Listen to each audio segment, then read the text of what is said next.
now know how a 3-year-old girl died at her home in Trafford. Investigators describe it as an unthinkable crime. Jetty Ray Adams was beaten to death. She had severe blunt force injuries.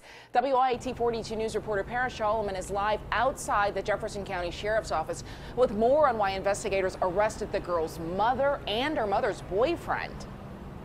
Sherry, I interviewed Chief Deputy Randy Christian about this, about what happened to Jetty Adams, and he described her short life as violent, filled with abuse, and he also had some very strong words to say about the two people that they've arrested in connection with her death. 3-year-old little Jetty Ray Adams that died at the hands of the very people who were charged with taking care of her and protecting her. Chief Deputy Randy Christian describes what happened at this home in Trafford as one of the most difficult and saddest cases his investigators have ever had to work.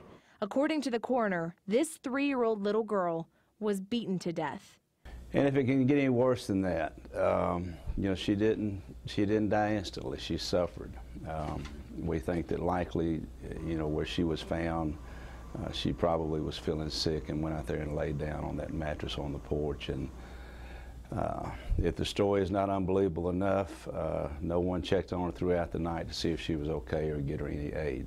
Chief Deputy Christian says they believe the people responsible are her mother, Misty Wright, and her mother's boyfriend, Jonathan Talley. He says Sunday night was the last time 3-year-old Jetty was beaten, but it wasn't the first. Christian says she had older injuries, and that final abuse was so severe, it killed her. You know, who knows what was going through her mind? Did she think this was how children were supposed to be treated? Did she think she had done something wrong? She's never going to get those answers. Misty Wright and Jonathan Talley are being held without bond on aggravated child abuse charges, but investigators say they're confident that they are going to charge at least one of them, if not both, with capital murder before their investigation is over. Now, coming up at 6 o'clock, I'm going to tell you more about the 4 other children that were living inside the house and where those children are tonight. We're live in Birmingham. Paris Solomon, WIAT 42 News, coverage you can count on.